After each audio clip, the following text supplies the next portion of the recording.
Bom dia, pessoal. Hoje a gente vai falar sobre performance. Eu convidei aqui o Pedro para nos ajudar sobre esse tema de uma maneira que talvez não tenha falado ainda, porque eu não quero apenas falar sobre performance da perspectiva de gerar mais resultados, mas também de performance da perspectiva de como você faz as outras pessoas gerarem mais resultados, né? Para que elas possam de fato conseguir produzir melhor. Hoje, como eu já falei, a gente vai contar com a presença do Pedro para que a gente possa expandir um pouco, não só pela minha perspectiva, né, mas pela perspectiva de uma pessoa que também está no mercado brasileiro, que ela possa aí também dar a sua contribuição.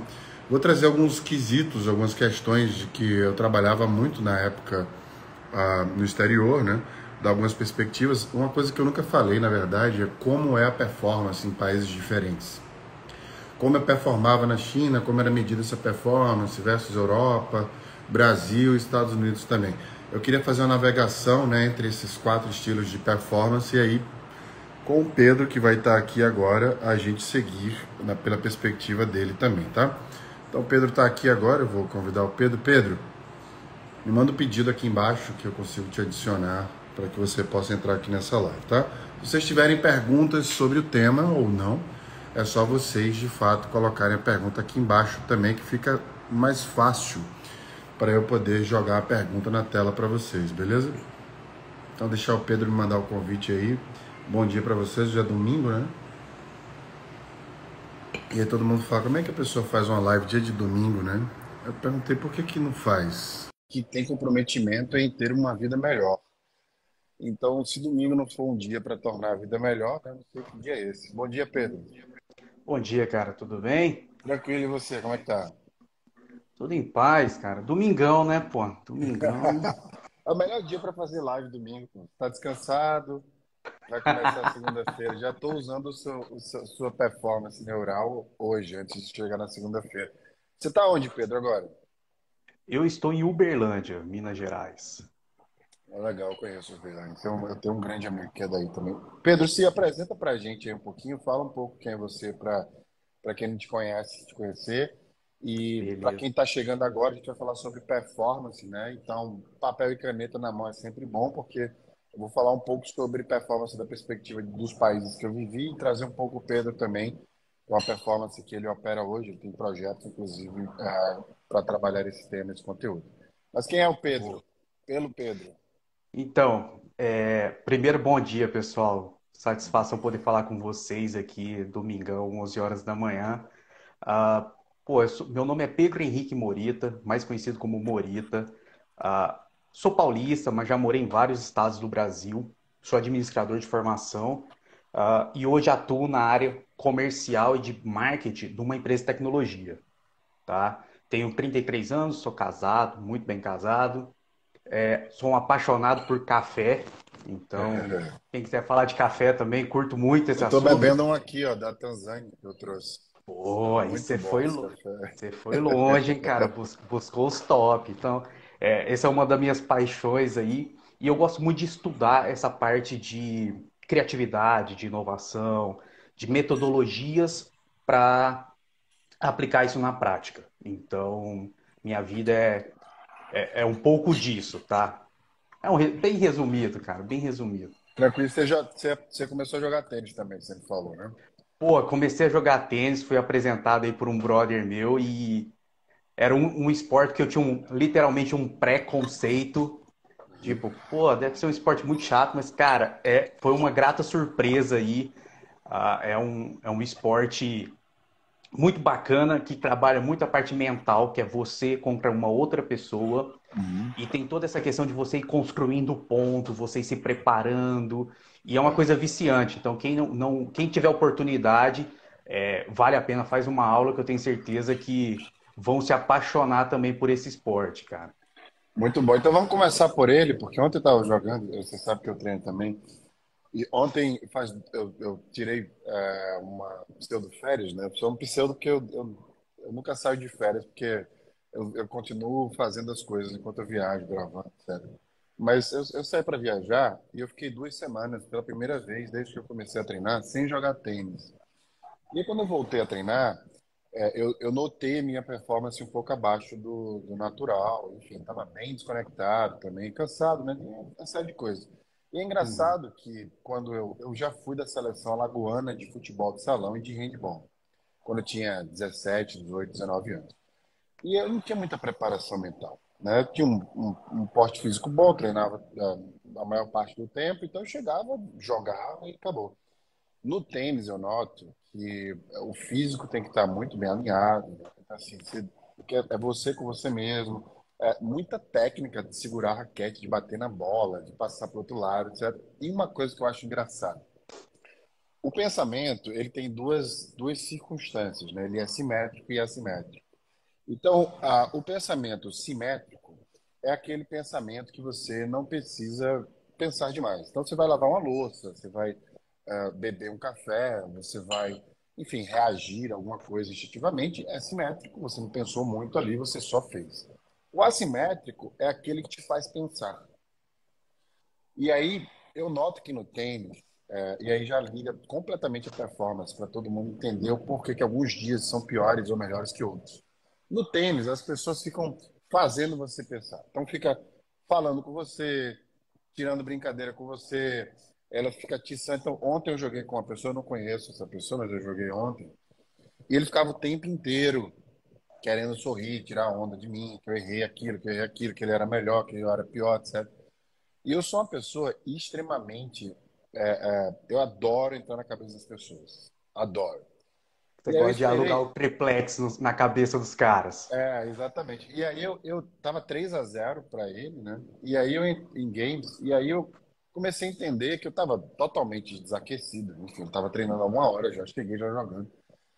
E aí eu comecei a tirar onda dos golpes dele, mesmo quando ele acertava. Eu falava, nossa, que golpe feio, muito feio. Eu prefiro perder e saber bater na bola do que fazer essa coisa feia. E ele começou a tentar fazer bonito, e ele começou a errar. E Porque aí você eu, tirou o cara do conforto. assimétrico, né? É a Exatamente. assimetria. Eu acho que, desculpa te cortar, mas para mim Não, o mas tênis sempre é o me corte, seguinte, porque senão eu não paro de falar. ele, ele é uma analogia completa do que a gente vê no mundo de trabalho. Uhum. Então você tem um core, que é a sua hard skill ali, que é eu sei como eu me posiciono quando a bola vem, eu tenho como eu faço o quadril para fazer um backhand, um forehand, eu sei onde eu tenho que colocar a bola. Hard skills, as regras. Uhum. Só que o seu adversário, ele não tá nem aí para os seus hard skills. Seu concorrente, o mercado, ele não tá nem aí. Ele vai te passar a bola. E, e a cada jogada você tem que se adaptar. Porque a bola vai vir mais alta, a bola vai vir mais baixa, a bola vai vir mais forte, a bola vai vir mais. Você tem que estar muito preparado mentalmente para saber a hora de atacar, a hora de entrar na quadra, a hora de recuar e esperar o jogo vir para você. E uma coisa que eu gosto muito, e isso eu comecei a conectar também com essa parte de vendas que eu venho trabalhando nesse ano, esse novo desafio, que é você entender o tempo de fazer as coisas, tá? Porque também no tênis, se você vai muito afoito para resolver o ponto, entrei na quadra e foi atacar, você deixou toda uma quadra para trás. Se o cara é um Uhum. pouco mais paciente, ele te encobre e faz o ponto. Uhum. Ou se você também for muito passivo e ficar esperando o jogo, você passa a ser conduzido. Como diz no beisebol, né, o walk ali, Uhum. o cara começa a te movimentar na quadra e você passa a fazer o jogo dele e não impor o seu jogo. Então, eu gosto muito, e aí você falando da questão de você ficou sem treinar, para mim é constância, cara. Uhum. Então, não adianta nada a gente ir agora para quadra ou no trabalho e fazer uma atividade assim, trazendo para o meu lado de vendas. Pô, eu vou sentar agora e vou ligar para 50 clientes meus. Show de bola. Mas e amanhã você vai fazer o quê? Como que você vai fazer esse follow-up?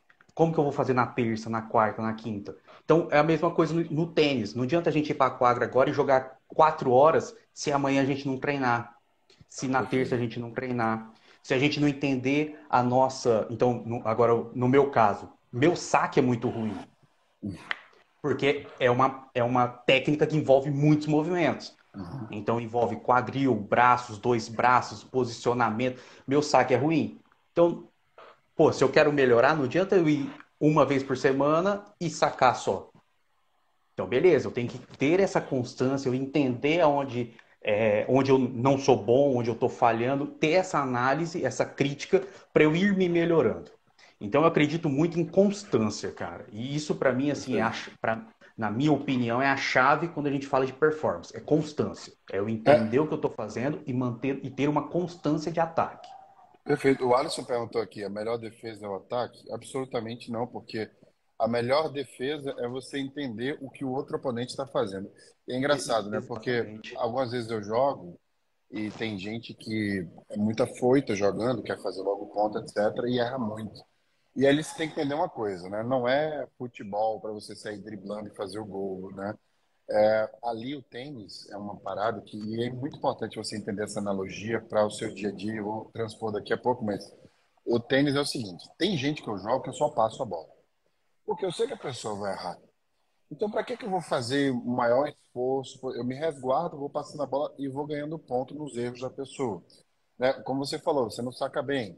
Então, eu já sei, eu sabendo disso, eu já sei que quando você estiver servindo, a maior probabilidade de eu fazer ponto tá ali. Então, eu vou me resguardar, eu vou receber a sua bola um pouco mais para frente, né? Eu Então, só tem vou te toda a estratégia. devolver, eu só vou te Exato, devolver. Se exato, você comete o erro, para que eu vou te tirar esse, como diz, eu vou te tirar essa ação de você cometer o erro? Não, perfeito, deixa você cometendo o erro. Toma a bola. exatamente. E aí Use tem um mais, exemplo. use mais. Tem um exemplo que aconteceu também ontem, que é eu estava jogando em duplas, né? Que eu vou levar esse lado para a coletividade.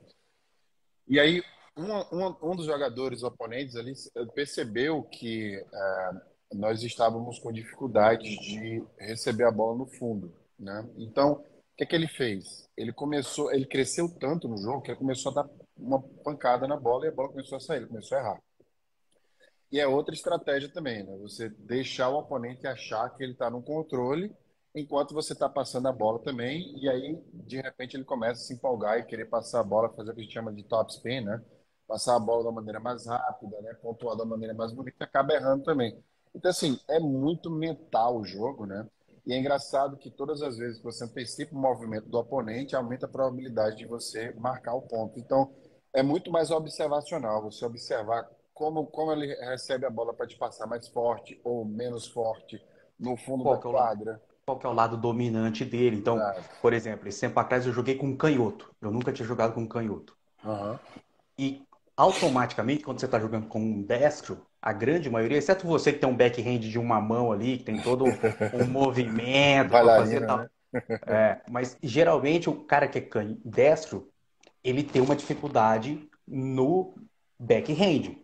Então, você põe força para levar ele para a esquerda. Só que quando um cara é canhoto, e aí você vai se acostumando, fazer esse movimento é eu mandar a bola do lado forte dele. Exato. Então, é essa necessidade de você entender o jogo e se adaptar que eu vejo que é muito bacana no tênis. E a gente pode levar isso para performance mesmo, para o trabalho, que é você entender a situação. Pô, peraí, o que está acontecendo neste momento? E não é simplesmente, assim, eu vou jogar com um canhoto, então eu vou jogar sempre na direita dele. Não, mas durante aquele ponto, naquele momento, o cara está crescendo, ele está conseguindo me fazer movimentar, eu não estou pondo o meu jogo, eu estou pondo o meu jogo. Nesse ponto eu vou só passar a bola para ele porque eu estou mais cansado e vou dar uma segurada. Não, pô, nesse ponto eu estou confiante, vou para cima do cara e vou fazer a frente da quadra, pegar com fazer ele correr também. Então é ter esse olhar, entender a situação e ter essa capacidade de se adaptar. Eu, Perfeito, eu, eu perfeito. acredito muito E nesse ponto. eu vou fazer um exercício agora, já que a gente fez essa analogia do tênis, que é o seguinte, que é esse ponto que eu queria chegar. São dois pontos que eu quero falar. Esse é o primeiro, que você já começou aí. É o seguinte, se você faz um exercício mínimo de saber como você deve se colocar para cada pessoa, que é o que a gente acabou de falar. Se eu vou jogar com a pessoa, eu fico pensando, ele é esquerdo, ele é direito, como é que ele joga, o saque dele. Eu estou analisando todos os aspectos da pessoa, então eu vou com a consciência para a quadra. Eu não vou simplesmente jogar, eu vou com a consciência para a quadra. Tem uma pessoa que joga comigo desde que eu comecei a treinar. Nos 3 primeiros meses que eu comecei a treinar, ele venceu todas. Do terceiro até agora, que eu acho que já faz mais uns 5, aliás, mais uns 3 ou 4, ele não consegue mais ganhar de mim. Eu já percebi, ele não consegue se transformar, ele não consegue mudar a estratégia. Eu já entendi tudo que ele faz, porque ele não me lê, ele não lê ninguém, ele só quer passar a bola, ele só quer. Então é muito fácil vencer de uma pessoa assim. Aí olho no corporativo. A gente vai apresentar um projeto para alguém, a gente precisa de ajuda de alguém, a gente precisa que alguém coloque budget no nosso projeto, a gente quer ser promovido, quer fazer uma transição de carreira, quer ser entrevistado. E a gente não pensa que todo mundo ali são seres humanos que precisam ser convencidos, persuadidos. E aí uma coisa que eu sempre falei, né? A galera me perguntava, como é que você entrou no Facebook, né? Para você ter ideia, Pedro, são 400 pessoas, na época eram 400 pessoas para uma vaga no Facebook. Era mais difícil entrar no Facebook no Vale do Silício Em do que medicina. em medicina para Harvard, né? E aí eu pensei, cara, eu peguei quem são as pessoas tomadoras de decisões ali, que era o hiring manager, a recrutadora que me levou até ele, os stakeholders que iriam me apresentar, né, me entrevistar. Eu comecei a estudar os caras. Que eles gostam, quais são as pessoas que eles gostam de sair, que eles gostam de fazer. Comecei a estudar os times dos caras, você tem ideia. E eu vi que tem um padrão, né? Ah, o cara, ele gosta de sair muito, viajar muito. Todo mundo que ele contrata são pessoas que gostam de viajar. O Instagram dessas pessoas tem fotos de viagem e tal. Quando esse cara me entrevistou, pasme, ele me entrevistou por 30 minutos. 20 minutos foi eu falando De quantos países eu viagem. visitei, o que é que eu fui. Ele queria comprar a minha personalidade, o meu caráter. Ele não estava interessado na técnica. Por Porque o mais meu que currículo já mostra isso, né? por mais que quando a gente vai ler livros de gestão, teoria, sempre fala daquela questão. Não, você quando monta um time, você tem que buscar as complementaridades a você. Uhum, Isso é na teoria. Na uhum, prática, a gente acaba buscando as similaridades. exato. E aí, durante. Eu sei que a gente vai falar mais para frente, mas só para fazer uma conexão, né? No curso, numa das partes do curso, tem uma aula que fala que os mamíferos vivem em bando para se proteger, papapá. É exatamente isso. A gente acaba buscando os similares a gente. Exatamente. Então, e aí, essa questão que você fala, isso funciona também num processo de vendas independente, porque também em vendas eu tenho vários influenciadores, decisores, cada um tem dentro da companhia deles, no meu caso, a gente faz venda B2B, né? Company to company, cada um tem seu objetivo, cada um tem sua meta, cada um tem seu bônus a buscar, cada um tem seus objetivos internos, e é um papel do meu time, na hora que a gente vai vender, entender isso também. Porque quando eu sento na mesa com um diretor de tecnologia, os objetivos e desafios dele é um. Então eu vou falar de técnica, eu vou falar de custo, porque em boa parte, eu sei que é um erro isso, mas em boa parte das empresas do mercado nacional, tecnologia TI é visto como custo. Então, para esse cara, eu tenho que falar de custo. Quando eu vou falar com um cara de negócio, um gestor de vendas, um diretor, eu tenho que falar de vendas, de plus, de como vai melhorar, de como ele vai vender melhor, de como ele vai vender mais, de como ele vai poder atender mais mercados. Então, isso são coisas, igual você fez na entrevista, que o meu time, nós como geradores de novos negócios, a gente também tem que fazer essa pesquisa. Talvez a gente não vai a fundo no Instagram do cara, mas a gente vai no LinkedIn, a gente vai ver o que o cara está postando, que tipo de conteúdo, se ele é um produtor de conteúdo. Então, só para ter uma ideia, a gente chega no nível, de algumas reuniões, de chegar para o cara e falar, pô, Wesley, pô, vi aquele texto que você escreveu sobre tal coisa, achei muito interessante aquela parte tal, mas, no meu ponto de vista, você já olhou de outra abordagem? Que é exatamente isso, é criar conexão com o cara em cima de algo que gere relação com ele. É ser preparado, talvez, nessa linha, sabe? Estruturar é consciência, né, Pedro? Veja só. É, Eu mentoro muita gente, você sabe. Eu mentorei uma pessoa agora, sexta-feira. E eu noto que o maior gap de todas as pessoas que eu mentoro é a falta de consciência para coisas que são importantes, mas que são muito pequenas. E aí a gente acaba falando, por exemplo, vou te dar um exemplo. A gente vai almoçar hoje, né? Eu não sei se você já sabe o que vai almoçar. Mas se eu não. já sei, pois é, olha só. Porque é no automático. Mas se eu já sei que eu vou almoçar, eu amo comer, adoro culinária, por que que eu não me preparo 10 horas da manhã, 9 horas da manhã, para pensar durante 10 minutos? O que é que eu vou comer hoje que vai me dar prazer? O que é que se encaixa no dia? É simples, é um passo. Porque, veja, o que é que custa a gente entrar numa reunião e antes da reunião tirar 20, 30 minutos para pensar como eu posso performar melhor, Quais são meus objetivos? E são perguntas que a gente faz. É maiêutica socrática. A maiêutica socrática foi feita para isso, para nos dar consciência. O que é que eu quero dessa reunião? O que é que me parece uma reunião bem-sucedida? Como essa pessoa pode me ajudar? Como ela vai ser ajudada se ela me ajudar? São perguntas. E aí você entra na reunião, além de você parecer mais senior, a pessoa vai entender, poxa, essa pessoa quer me ajudar, eu posso ajudar. A Me sua conhece. performance, exato, começa em todos os aspectos. É desde uma Sim. fala que você faz, as palavras que você escolhe para falar, uma pergunta que você faz, até a forma que você se posiciona finalmente. Agora, tem outro aspecto, Pedro. Eu não sei se você quer falar mais alguma coisa sobre Não, não, isso. eu ia falar só para complementar, fechar isso aí, trazer um ponto de vista. Tem um psicólogo americano, Phil Stutz. Tem até um documentário sobre ele tá na Netflix, muito bom. Que ele fala o seguinte: todo dia a gente tem a possibilidade de criar um colar de pérolas. Cada ação que a gente faz é uma pérola nesse colar. E todas as ações tem que ter a gente tem que ver que tenha o mesmo peso de importância. Que é exatamente isso. Às vezes a gente acaba falando assim, pô, eu quero ter uma reunião muito fera, muito top. E eu dou um peso e uma relevância muito grande para isso.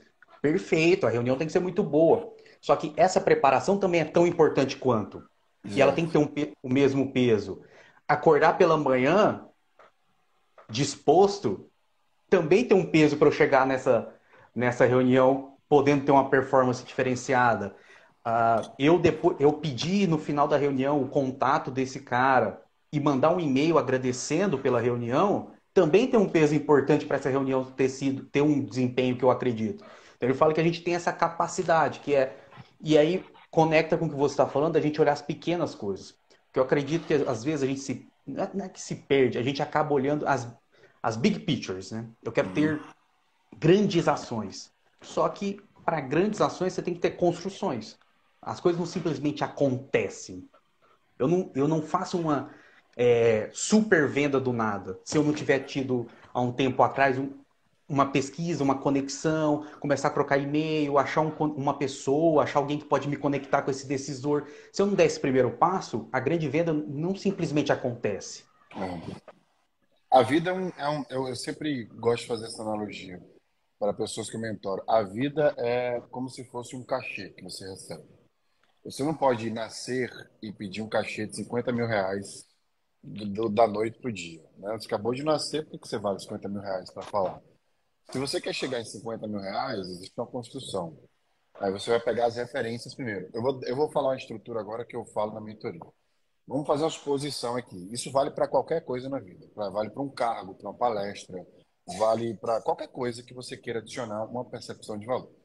Se você quer ter um objetivo de chegar a valer R$ 50.000 uma apresentação sua, né? Eu gosto de dar esse exemplo, que a analogia é boa.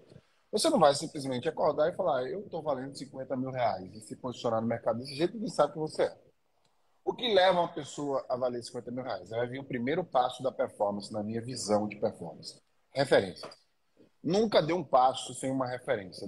Você não precisa se perder. A maioria das pessoas profissionalmente se perdem porque elas não buscam referências. Então elas começam a seguir um caminho sem ter uma referência de onde quer chegar, para onde quer ir. Então, o primeiro passo, busque referências. 5 pessoas, 5 a 10 pessoas que fazem ali ou já conquistaram o que você quer conquistar. Agora você quebra essas pessoas em detalhes. O que elas têm para chegar até ali? Qual é o padrão entre essas 5, 10 pessoas que elas foram fazendo para chegar até aqueles R$ 50.000, por exemplo, por apresentação? Daí você vai ver que algumas estudaram no exterior, as outras fizeram grandes eventos e depois elas construíram. E aí você vê um padrão de 10 anos de atuação. Então você vai somando. Então temos aqui 3 indicadores para mim já: número de atuações, né, que aí é em relação ao tempo versus número de eventos que você faz. 2, estudos em instituições renomadas no exterior e no Brasil. E 3, ali, elas fizeram eventos de grande porte. Então, aqui eu já tenho 3 estratégias para que eu possa me posicionar melhor. Agora, essas 3 estratégias vão ter ações, né?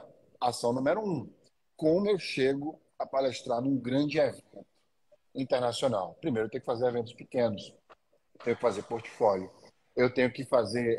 O meu NPS no evento tem sempre que estar alto. Então, eu pego referências de pessoas que têm NPS alto dentro desses eventos e vejo o que é que eles fazem de diferença na apresentação, para eu também ter essa diferença. Agora eu tenho um plano e eu começo a seguir esse plano. O problema, Pedro, na minha visão, é as pessoas olham para essas outras que vendem curso na internet, que dão mentorias, etc, etc, que agora é a moda, né? Fala, eu também quero virar isso.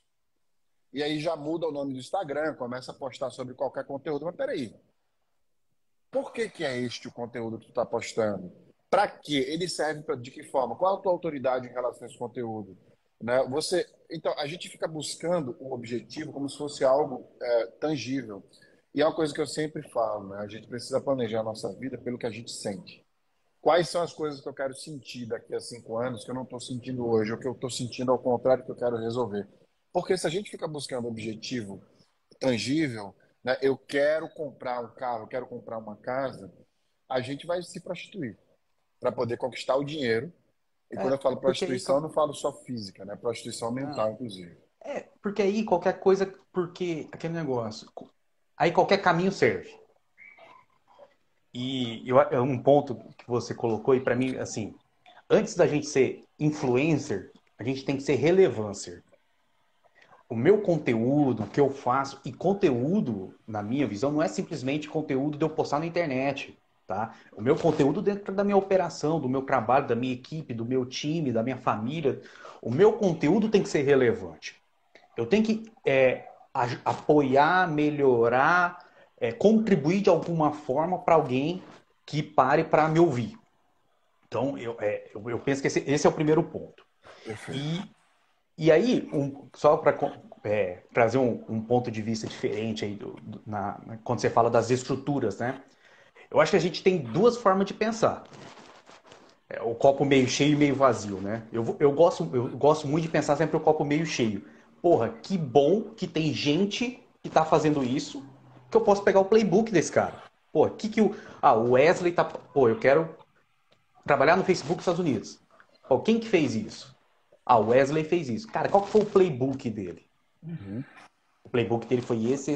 Pô, dá pra eu me inspirar. Explica para a galera o que seria um playbook, só para ter Ah, certeza de boa. todo mundo entender. Em vendas, quando a gente fala de playbook, isso vem do esporte, né, principalmente do futebol americano, que tem um livro de jogadas que explica como cada jogada vai ser feita. E isso, dentro do processo de vendas, é um livro explicando como que a gente vai atuar dentro do processo em cada etapa. Então, como que eu abordo um cliente, se o cliente tem um problema X, como que eu mostro que eu resolvo esse problema, e aí trazendo com você, quando você fala de referência, dentro do meu processo de vendas, eu mostro referências. Ó, eu resolvi esse problema dessa maneira na empresa tal. Você quer conversar com o cara que eu resolvi o problema? Tá aqui. Ele pode falar isso. Provas sociais. Porque antes de eu te vender algo, às vezes a gente tem que te mostrar que você tem esse problema. Porque Uhum. às vezes você está tão inserido dentro do processo que você não entendeu que você tem esse problema. E eu tenho que te mostrar isso. E de uma maneira educada. Por quê? Porque a gente mexe com pessoas. Ninguém gosta, vamos ser claros, ninguém gosta de ouvir alguém que eu não conheço ou que não tem tanta abertura comigo chegar e falar: Caraca, velho, pô, Wesley, esse barco seu ali atrás, tudo torto, mano, mó feio aquele barco. Pô, você vai virar pra mim e falar: Fera, quem é você na fila do pão pra falar do meu barco?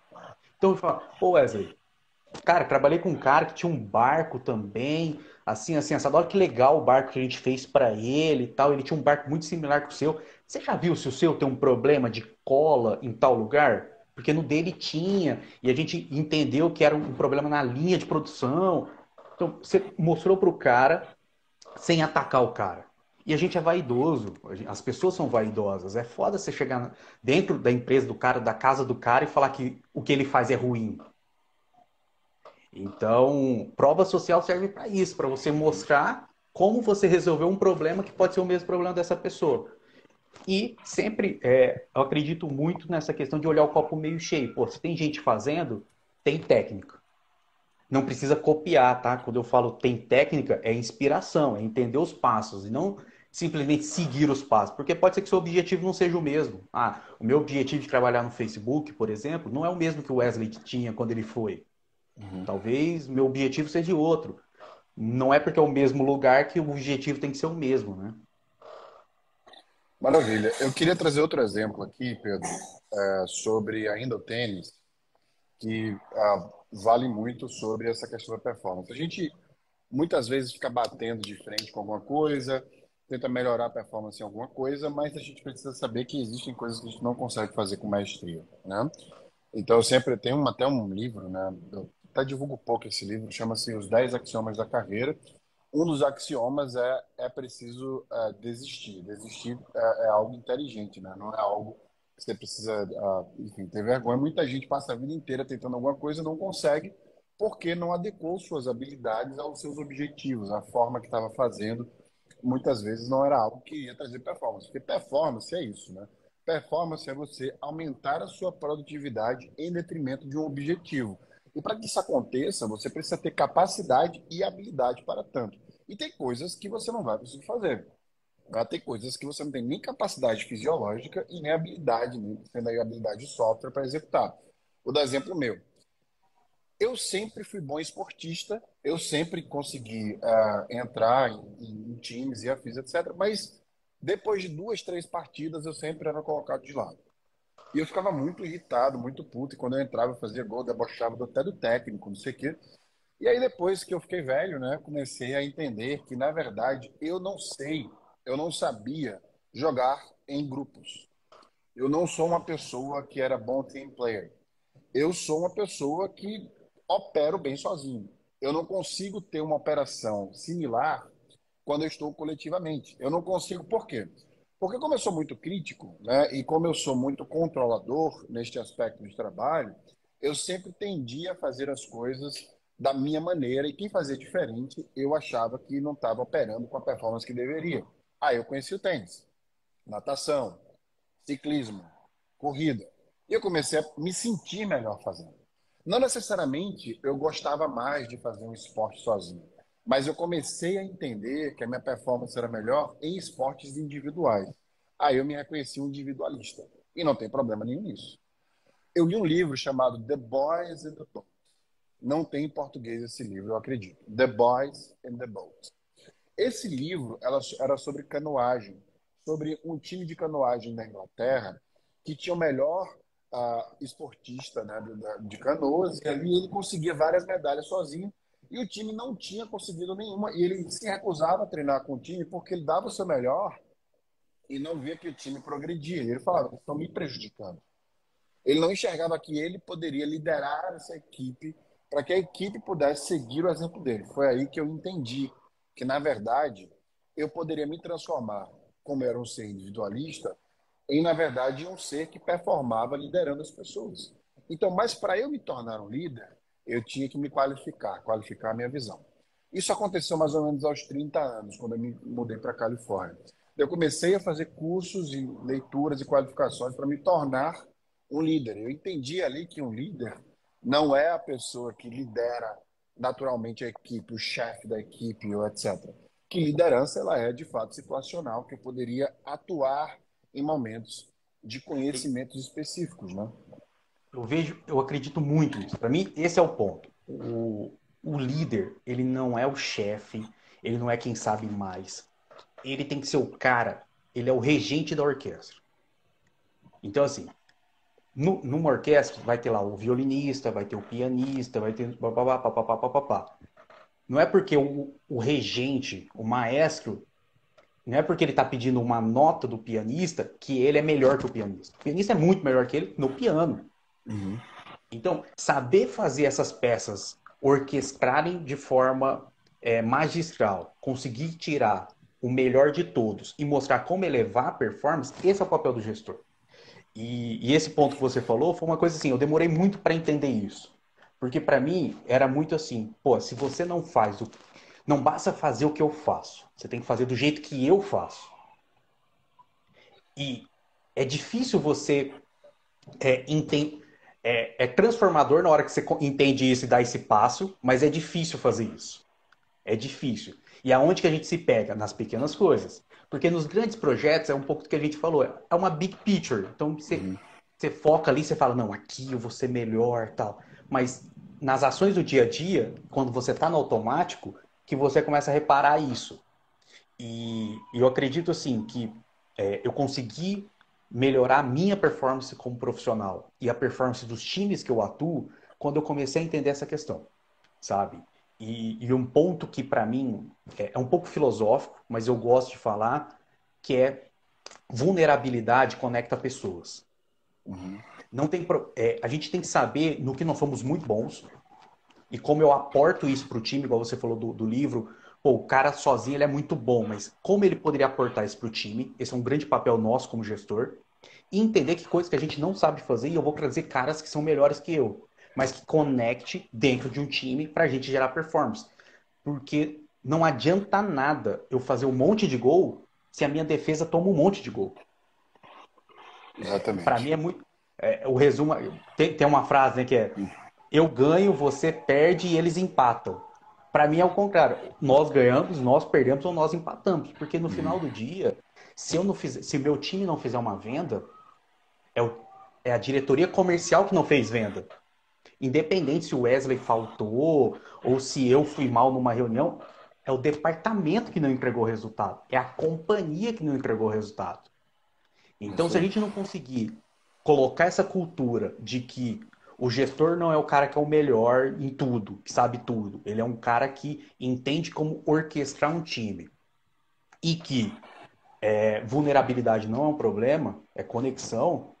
Eu vejo que é muito complexo a gente romper a barreira da performance. A gente chega num teto. A gente vai bater sempre naquele teto.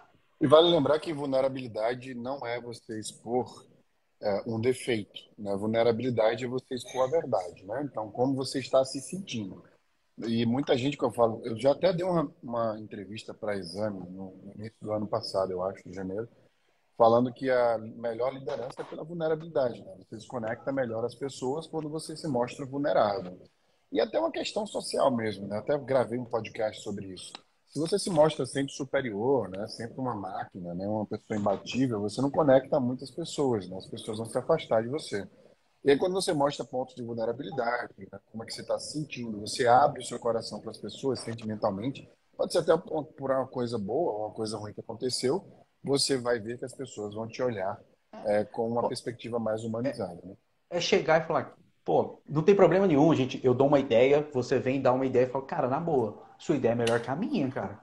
Vamos por esse lado. Mas para isso a gente tem que ter essa segurança psicológica das pessoas poderem falar opiniões sinceras dentro do time, né? E a gente ter muita clareza, e aí trazendo para o ambiente corporativo, que para mim um fator importante para a performance também é comunicação. Tem que estar muito claro para todo mundo para onde a gente está indo. Para que as pessoas possam, com isso claro, poderem aportar informação e melhorar o plano. Porque o plano não é meu, o plano não é do gestor, o plano é de todo mundo. Porque na hora que a gente bater o martelo, todo mundo vai ter que seguir. É. Tem Porque uma tem até frase de um. um. Pode falar. Vamos ver se é a mesma que eu vou citar. Não, tem uma frase, não, de um chefe que eu tive. Ele falava, let's agree to disagree. Que ele falava, por mais que você não concorde com o que foi acertado, se foi a decisão coletiva, você tem que se Vamos embora. comprometer em entregar o que Exatamente. foi alinhado. É aquele negócio. Com a minha equipe a gente brinca assim: dentro da sala a gente quebra o pau. Nós vamos quebrar o pau. Mas na hora que a gente sair daqui, é a nossa decisão. É o que nós vamos fazer como time. Então, mas para isso você tem que também, como gestor, ter essa segurança psicológica. A sua ideia vai ser criticada. Uhum, E não perfeito. simplesmente assim, que eu já vi muito acontecer. Ah, não, pô, foi o Wesley que falou, não vamos. A ideia é uma merda, mas o Wesley é o nosso chefe, não fala nada, não. Pô, desse jeito você vai fazer o quê, cara? Uma entrega é um moedor de carne. Se você colocar porcaria, você vai moer porcaria. Não é assim, eu vou colocar porcaria e vai sair um puta bife. Uhum. Então, você tem que colocar coisa boa para sair coisa boa. E isso só vem com segurança psicológica, essa colaboração, essa abertura para o time poder aportar informação e melhorar o plano. Perfeito. Tem uma outra questão que eu queria trazer, tem mais duas questões antes da gente finalizar, e a gente vai finalizar com os pilares da performance aí, bem simples e direto para a galera que está nos vendo e ouvindo. anotar e ter uma consciência. São coisas bem óbvias e simples, mas vamos partir do pressuposto que o óbvio não existe, né? Então, primeiro ponto, O óbvio precisa sempre ser dito, cara. e desconstruído também, né? Porque tem muita percepção de obviedade que sequer é real. Mas o primeiro ponto que você falou lá atrás sobre sermos mamíferos e sempre procurarmos pessoas similares a nós, eu fiz um podcast sobre isso semana passada e eu questionei. Onde é que está o crescimento? Nas pessoas que são parecidas conosco, que pensam igual a gente, ou nas pessoas que não pensam? E é óbvio que para o crescimento está na diversidade, né? Se eu consigo ter a sofisticação de pensar que eu vou contratar pessoas, trabalhar com pessoas que pensam diferente de mim, eu vou entender que cada membro dessa equipe vai trazer uma perspectiva que eu sozinho não vou ter, ou que pessoas Inovação só, similares a mim. inovação só surge no conflito. No conflito de ideia, no conflito de pensamento, no conflito de ação. Porque se você tem um time muito igual, você vai fazer melhor. A mesma coisa, só que melhor. Só que inovação, eu acredito muito, só surge do conflito, Uhum, do diferente. uhum. Pra você ter ideia, no Facebook, quando eu trabalhava lá, a gente tinha meta para contratação de pessoas diversas, né? Mulheres, pessoas de outros países, etnias diferentes e tal. E ali a gente construía um time completamente diverso e a gente via que cada um trazia bagagem, era tangível trazer essa bagagem de outros países. Eu prometi no início, não falar agora, eu vejo uma diferença muito grande nos quatro grandes centros que eu trabalhei: Europa, China, Brasil e Estados Unidos, né? Eu Era o que trabalhei eu ia te na perguntar. Califórnia, que é Eu pior acho que ainda. se é tão diferente assim. É absolutamente diferente, é absurdo. Por exemplo, vou dar exemplos diversos, né? Ó, da minha perspectiva positiva e negativa. Na Europa, é uma gestão um pouco mais sofisticada. Então, você tem uma autonomia muito grande e ali você precisa trabalhar por resultados. A minha perspectiva é, ó, faça da forma que você acha melhor, Eu contanto quero que ver o você final. consiga, exatamente. Esse é o pró, é da autonomia. O contra disso é de que não existe muita liderança nessa autonomia, né? Não existe muita paciência para ensinar, não existe muito conforto naquilo que tu vai aprender. Você já tem que chegar pronto. Então, se você está buscando uma performance onde você consegue sozinho implementar o que você quer, ter maturidade e senioridade para isso, e no final ser analítico para mostrar para as pessoas onde você está indo, o continente europeu, de maneira geral, onde eu tive acesso e trabalho, é muito propício a isso. Aí de lá eu fui para a China. A China é extremamente. Sabe a arte da guerra? Eu nunca indico livros de guerra para leitura em relação à liderança. Eu não acho isso saudável para liderança sofisticada. Eu não vejo a arte da guerra, Confúcio. Eu gosto de ler, mas eu não indico para pensamentos de liderança. Eu acho que já passou dessa fase. Mas a China, ela traz uma perspectiva muito de exército, hierarquias, patentes. Até para brindar, você tem que brindar abaixo do copo do seu chefe. Não pode levantar a mesa do seu chefe. Eu era chamado a atenção de diversas formas o tempo inteiro. Eles batem na mesa, gritam, eles mandam nas pessoas. Parece que as pessoas têm uma devoção para quem está acima deles. Comando e controle. Exato. Eu trabalhei em 6 empresas chinesas, né? Não foi só em uma. E eu trabalhei em empresas de consultoria, tecnologia, que era diferente. Não tem autonomia, não tem gestão. Manda quem pode e obedece quem tem juízo. Essa é a razão. E assim, você é demitido da noite pro dia, se você falar uma palavra atravessada errado ou atrasar, se seu chefe acordar com raiva e você estiver no meio, não tem. É um mercado onde é extremamente hierárquico. E se você quiser submeter a isso, né, você consegue, tem que ter um alto índice de política e navegabilidade para você viver num ambiente como esse. Então, normalmente é um ambiente que gera muito burnout nas pessoas. Você tem que trabalhar, mesmo que você não esteja produzindo, chegar antes do seu chefe sair depois que ele. Então, assim, é o volume que mostra o resultado. Você tem ideia, quando eu trouxe empresas chinesas para o Brasil, eles vibravam muito no número de usuários que a gente trazia. Então, quando o Baidu foi lançado no Brasil, né, eu trouxe a operação deles, a gente fez uma estratégia. Eu lembro que a gente bateu 1 milhão de usuários. Todos eles começaram a celebrar e ganhava bônus, não sei o que, etc. Só que 3 meses depois, 70% dessa base ia embora, porque os produtos não eram tão bons. E aí, meio que ninguém olhava o long life value, né, que a gente chama, assim, não olhava a validade da vida daquele usuário, só olhava os picos. E aí eu entendi que performance para esse mercado era volumes. Da hora de trabalho que trabalha, ou seja, eles medem o tempo como um resultado, né? Eles medem o resultado do pico das coisas, eles não olham o longo prazo. E a gente já sabe que a nova gestão, a gestão intelectualizada pós-revolução industrial, não mede o teu resultado, a tua produtividade pelo tempo que tu gasta nas Tempo. coisas. A Exatamente. gente É por mede pelo valor número, gerado. exatamente, é o valor que gera. Não faz É porque sentido. não adianta eu ter um cara trabalhando 8 horas por dia, se, como você falou, a venda que o cara faz é uma venda que daqui 2 meses o cliente sai. O cliente não Perfeito, permanece comigo. perfeito, Ou é um perfeito. cliente que tem um NPS baixo. É um Não cliente que faz sentido. tem alto índice de reclamação do produto. Não faz sentido para mim. É uma E venda aí, que vai me dar prejuízo. só que aí isso me incomodava tanto que eu falei, cara, eu não quero fazer carreira aqui, né? Tipo, já deu. E aí eu fui transferido para o Brasil, eu trouxe a operação do Brasil para o Brasil. Saí para uma empresa americana, né, que é o Facebook, ainda no Brasil. E aí eu notei que no Brasil, a gente tem. Qual é o pro da China? Não falei o pro da China. O pro da China é que eles vão dar a vida, isso não é positivo, né? Mas eles vão produzir o máximo que eles podem. Então, eles enxergam isso como uma positividade, por quê? Porque é muito difícil você ser empregado na China se você não for aquele empregado comprometido a entregar. O pro é isso, que criam pessoas comprometidas. O comprometimento é algo positivo. A forma que está sendo usado, na minha visão, no mercado chinês não é. Como fala? O conteúdo é bom. Exato. A conexão, a disponibilidade, mas a forma é ruim. Exatamente, que é utilizada. É como se você tivesse um eletrônico, né, que tem um tempo de vida. É muito bom, opera bem, vai estar ali ligando para você o melhor possível, mas você está usando ele, não desliga, está lá o tempo inteiro ligado, sem necessidade nenhuma. E quando você realmente precisar, no longo prazo, você não vai ter aquele eletrônico disponível, porque ele vai queimar, ou ele não vai querer mais estar ali, enfim, porque nós somos humanos, né? Então nós temos vontade própria. Então uma hora vai cansar.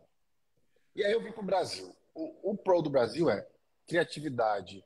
Acho que o brasileiro está aberto a querer inovar, a querer ver coisas diferentes, né? O brasileiro, ele é no meio do centro ali, que a gente, pela história mesmo, né, de como a gente se construiu como etnia, nós temos muitas coisas diferentes. Isso acaba fazendo com que a gente tenha uma alegria nas coisas que a gente faz no trabalho, vai buscar essa diversidade, vai buscar essa criatividade, essa inovação. A gente tem muitos negócios que crescem muito baseado em coisas que outros países não enxergaram.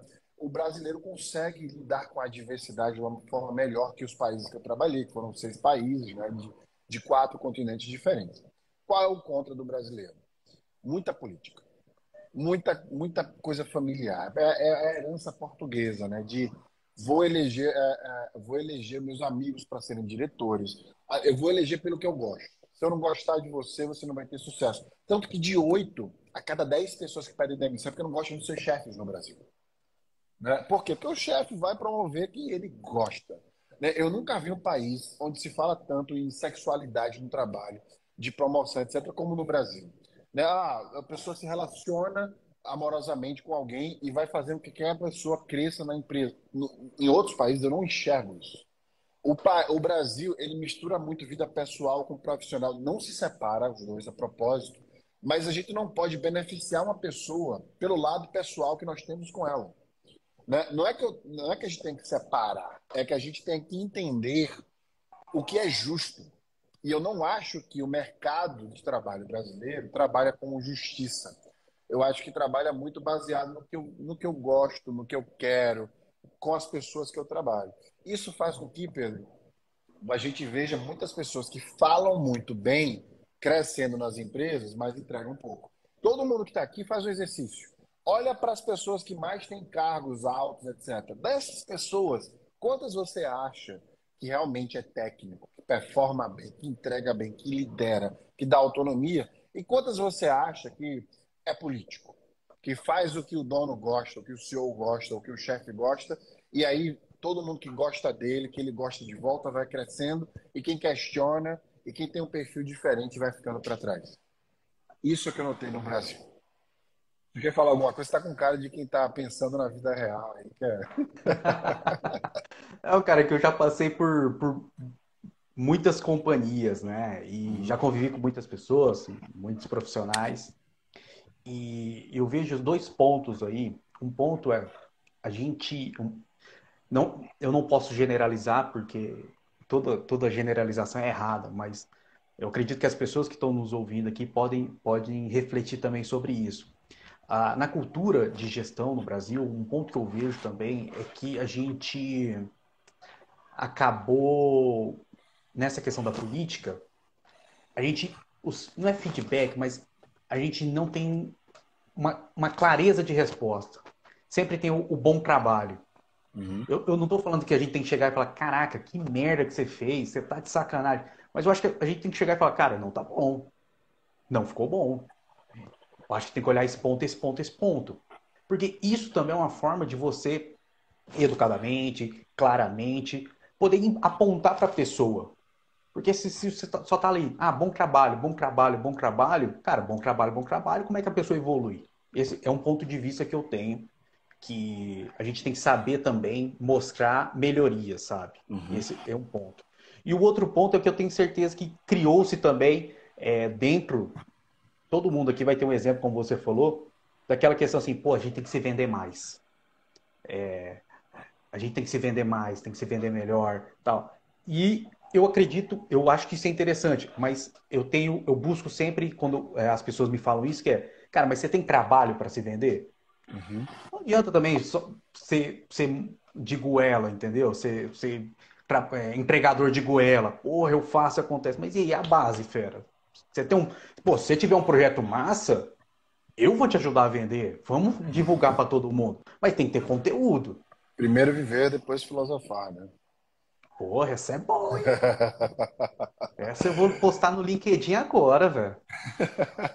Tem muito filósofo que não viveu, daí já nasce querendo filosofar e não consegue passar. Eu não estou falando de experiência, estou falando de qualificação também. Então, Sim, é perfeito isso que você falou agora, porque não adianta eu querer me posicionar se eu não tenho uma bagagem, né? Fica até feio. Então, a gente, first things first, né? Então, primeiro as coisas primeiro, né? Depois a gente se posiciona para isso. E aí, Pedro, eu fui para Califórnia. Se eu falei que a Europa é sofisticada, a Califórnia, assim, é o espaço, é outro nível. Não tem nem como usar como exemplo, né? Porque é autonomia com gestão, liderança. Aí sim vem aquela coisa de, cara, é uma escola de liderança, né? Você vai ter autonomia, você vai buscar. As universidades corporativas têm todas as empresas lá. Então você faz vários cursos de tudo que você imaginar, né? Qualifica o teu pensamento, a tua consciência. Você se torna uma pessoa mais consciente da vida. Eu até falo, né? É engraçado trabalhar numa empresa no Vale do Silício, porque ela faz você ter uma consciência que você não pode estar ali dependendo dela. E muita gente cria asas, enfim, e sai fora mesmo, cria negócio, sai dali muito maior. E eu quero agora fazer uma interseção e dizer um ponto específico que eu aprendi na Califórnia, que você acabou de falar, e eu falei essa frase: primeiro viver, depois filosofar. Eu quero indicar um livro, aliás, aqui. Ele é em inglês, não sei se ele tem em português, mas ó, o nome do livro é Knowledge Illusion, né? A ilusão do conhecimento. Então, é um livro, ô Valentina que está aqui com a gente, se puder, Valentina, escrever aqui embaixo para ficar gravado aqui para a galera, The Knowledge Illusion. Né? Por quê? Porque, esse veja você já só, terminou de ler? já terminei de ler. Eu acho que você tinha que sortear isso aí, cara. É como diz o Taleb, não adianta ficar com a antibiblioteca aí não, cara. Livro foi Olha, feito não, mas pra... eu adoro ter biblioteca. Eu prefiro comprar para sortear, mas é lindo demais esse livro, cara. Mas olha Ó, só, ele tem uma frase aqui que é Why we never think alone. Por que que a gente nunca pensa sozinho? Veja o desenho. O desenho de duas pessoas e uma interseção entre elas. Ele fala que o conhecimento ele não é individual, ele é coletivo. A consciência, né, a cognição é coletiva. Então, eu vou dar um exemplo prático que ele traz no livro também. Se o meu fogão quebrar, você acha que eu vou fazer um curso de consertar fogão para consertar fogão? Você acha que eu preciso disso? nem Eu um vou, eu pouco. vou, eu vou contratar alguém. Mas por que que a gente não faz isso na vida, Pedro? Porque quando a gente trabalha, está performando, a gente não pensa, esse defeito aqui, essa fraqueza que eu tenho, eu preciso chamar alguém para que essa pessoa possa me ajudar a performar melhor aqui. A gente não faz isso. E eu ensino isso no curso que você fez, né? A gente não faz isso. Vulnerabilidade. A gente faz o quê? Vou tentar melhorar esse ponto de vulnerabilidade aqui, vou tentar melhorar esse ponto de fraqueza para eu poder equilibrar. O que é que acontece? Perdemos tempo, poder cognitivo, inteligência e nos tornamos medianos. Então, Porque o você seu... é média de tudo. Você não tem assim, como você se dispôs a fazer um monte de coisa, rodar um monte de pratinho, Uhum, você virou, você não consegue focar em nada, porque você tem um monte de coisa. Então, e naquilo que você é muito forte, e aí no curso fala muito isso, você meio que abandona, porque você está tentando fortalecer um monte de outras coisas que você está lá embaixo, e no final você está na média. perfeito, perfeito. E aí, quando você pensa dessa forma inversa de, peraí, vou terceirizar isso aqui, né? Vou colocar uma estratégia para poder, aí, pela vulnerabilidade, ó, não sou o melhor fazendo isso. E aí você vai ter que entender o time. Aí você, o que que é o The Knowledge Illusion, a ilusão do pensamento? É você achar que sabe. Quando você acha que é suficiente, acha que sabe, você se torna o analfabeto do século XXI, né? Que o analfabeto do século XXI não é aquele que não sabe ler ou escrever, ou não sabe usar tecnologia, é aquele que não sabe desaprender, reaprender e aprender novamente. Então, a gente precisa se colocar numa posição. Quando Sócrates falou só sei que nada sei, ele não estava dizendo que não sabia de nada. Ele estava dizendo que ele parte do pressuposto que o que ele sabe é questionável. Então, questione, me traga perspectivas diferentes e faça o meu conhecimento crescer. Imagina, se eu achasse que eu sabia o suficiente aos 20 anos, quando eu fiz minha tese de neuromarketing, hoje, aos 36, eu estaria utilizando os mesmos conhecimentos que antes. Eu li meu TCC, que está até aqui atrás, meu TCC está exatamente aqui atrás. Esse aqui, ó, tá vendo? Eu reli ele esses dias, eu falei, nossa, mas que coisa shallow, que coisa rasa. Agora imagina se eu me sustentasse com isso até hoje, entendeu? Eu não ia conhecer neuroplasticidade, eu não ia conhecer, enfim, uma série de técnicas neurocientíficas que me fazem o que eu sou hoje em diversos aspectos, né? E aí, Pedro, eu queria que você, eu já indiquei um livro aqui, The Knowledge Luz, já tem um outro para indicar no final, mas eu queria que você indicasse um livro e dissesse para a gente por que você está indicando. Cara, eu separei dois livros aqui, mas se vai ter um no... Indica os dois agora, indica um no final. Pode indicar os dois, a gente vai Tá finalizar bom. aqui com os O pilares da primeiro é esse performance. aqui, O Lado Difícil das Situações Difíceis, do Ben Horowitz. Eu acho que esse, ele fala muito o insight de como é uma operação de uma empresa de tecnologia, fala um pouco do que você fala, de como é lá no Vale do Silício, e para mim, no questão de performance especificamente, ele traz uma questão que eu me uso isso e me faz muita base, que ele fala de como os gestores, a gestão situacional. Ele resume em gestores de tempos de guerra e gestores de tempos de paz. Mas Uhum. o insight é de como um gestor tem que se portar de acordo com cada situação que ele está vivendo. Então, esse é muito bom.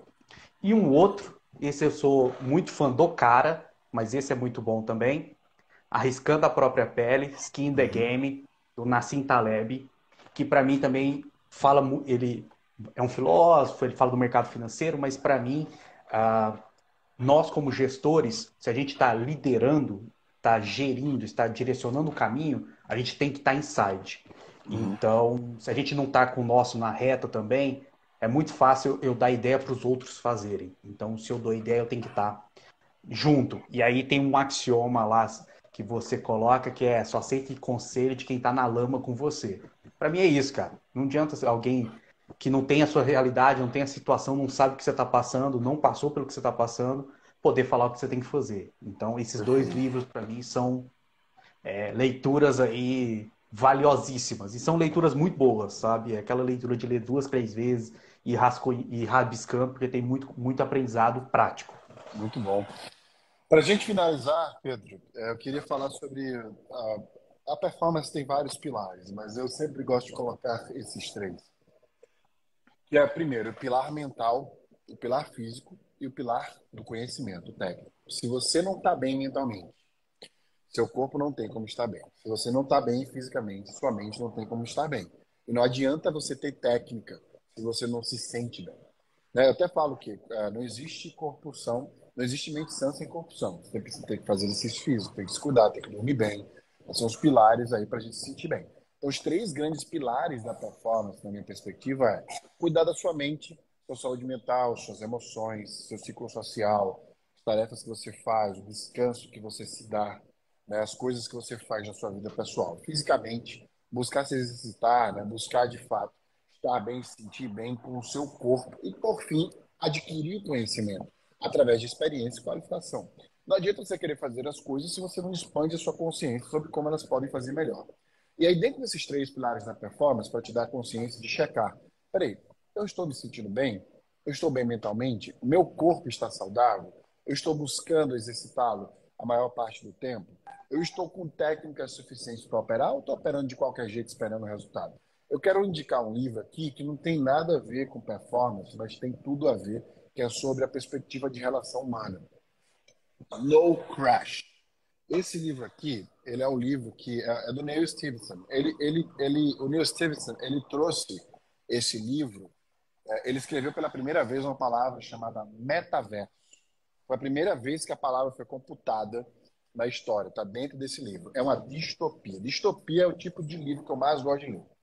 Então, nesse livro, você vai aprender a enxergar o mundo de uma maneira completamente diferente. Você vai entender como essas relações humanas se dão, como a gente pode se posicionar melhor. E você vai entender que uma distopia escrita na década de 90 relata o mundo que a gente vive hoje, inclusive em 2022. Então, a minha indicação para que você expanda a sua perspectiva de performance é entender o comportamento humano. Tem vários livros, mas eu quero aqui indicar o Snow Crash, do Neil Stephenson, porque é um livro que vai te dar essa perspectiva. Então, para a gente finalizar, Pedro, eu queria entender, até porque hoje é o último dia de Black Friday, 30% de desconto para o curso Thought Leadership, que o link está aqui embaixo, que a Valentina colocou, está na Bia Bio também, e você fez esse curso. E aí eu quero entender, Isso. por que tu fez esse curso? Para quê? Qual era o seu objetivo? Se você atingiu o seu objetivo ou não, e se você enxerga que esse tema que a gente tratou aqui agora, ele é aperfeiçoado ali dentro. Qual que é a sua visão sobre isso? Boa. Então, eu fiz o curso porque eu estava num momento de carreira que eu senti que eu estava estagnado. Eu estava indo, mas indo não estava claro se eu estava indo para onde eu queria ir, se eu não estava indo para onde eu queria ir. Então, eu queria dar esse tempo, essa refletida. E aí eu já acompanhava alguns conteúdos, falei, pô, acredito que faz sentido, li a ementa, falei, pô, tem coisas aqui que vão me ajudar. Então, era esse momento, era muito assim, entender o meu momento de carreira e para onde eu quero ir. Durante o curso, o que para mim é um grande diferencial do curso? É que existem ferramentas práticas, tá? E aí, pessoal, já dando a letra aí, as ferramentas estão lá. É a gente que tem que pegar e usar, tá? Não vai ter nada mastigado, caminho, template pronto. Tem as ferramentas. E e aí estou aplicando, tá? Estou no momento de aplicar. Então, o que já me melhorou? Clarificação. Eu gosto muito de planejamento, eu gosto muito de dados, eu gosto muito de ciência, de como fazer as coisas. Eu tinha um conhecimento que, hoje, analisando, ele estava num planejamento tático e operacional. Faltava o planejamento estratégico. Então, com as ferramentas do curso, eu consegui, para a minha carreira, construir esse planejamento estratégico e fazer as coisas se conectarem. Então, hoje estou em caminho, está em work in progress aí, mas tem claridade do para onde eu estou indo.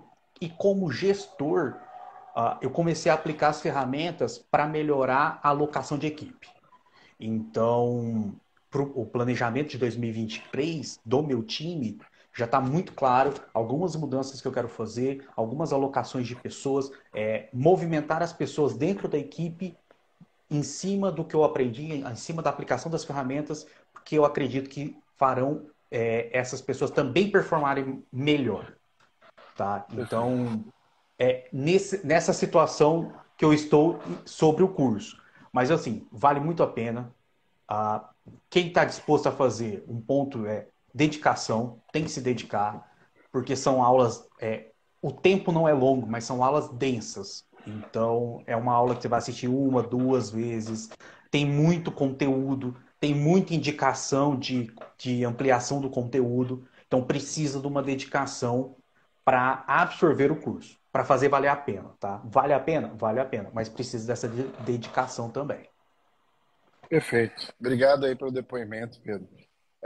O curso ele está com 30% de desconto até hoje, só à noite, por conta da Black Friday, né, que termina hoje para a gente. O melhor aluno dessa vez vai para Miami, né, na imersão da Starts. Ô, cara. Nada Ô, mal. Nina. Cadê a Nina pra eu falar? Fiz a turma errada. Entrei na turma antes, pô. Tinha que ir nessa turma.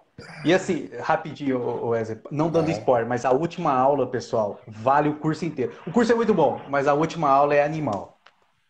Eu gosto muito da última aula, minha favorita também, né, que eu mostro A a última aula é do caramba. gestão toda aí de tudo, a aplicabilidade na prática. O É, meu módulo favorito é o primeiro, por conta dessas ferramentas que você leva para o seu time, etc. Essas ferramentas mudaram a minha vida no Facebook, né?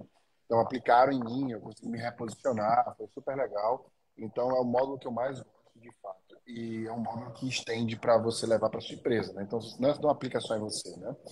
E, por fim, todo mundo que se inscrever até hoje vai ganhar um curso de Neuro Storytelling aí, que é um curso que a gente montou com as perspectivas das ferramentas de neurociências aplicadas a storytelling, que o MIT ensina, inclusive, é um curso que é super caro, etc. Eu fiz esse curso, trouxe essas ferramentas para dentro desse curso novo que a gente está lançando aí também. Tá? Então, fica aí a oportunidade para vocês. O Pedro foi aluno do curso, né? Fez o curso integralmente, aí, de ponta a ponta, né? Participativo em todas as aulas. Foi super legal ter a participação dele. E aí fica para você o convite, 30% de desconto na Black Friday até hoje, com o melhor aluno indo para a implementação da Start e também ganhando assim que comprar o curso Thought Leadership, o curso de Neuro Storytelling. Pedro, obrigado aí por tudo, por toda a valeu, cara. explicação que você deu, né, de performance, muito legal esse conteúdo. Eu vou fazer parte do seu podcast, você do meu agora, porque É você isso vai estar no No aí. Brain Again Cast também. A partir dessa semana eu vou postar em duas fatias aí essa nossa conversa, mas eu vou estar presente aí na hora que você passar para mim quando. Você já mandou aí o convite, então a gente já faz essa conversa também. Você quer deixar algum recado antes de terminar? Não, pô, só agradecer a disponibilidade. Pô, foi do caramba poder bater esse papo contigo. Como você falou do meu podcast, convidar todo mundo, tá no Spotify, chama Meu Talk Show.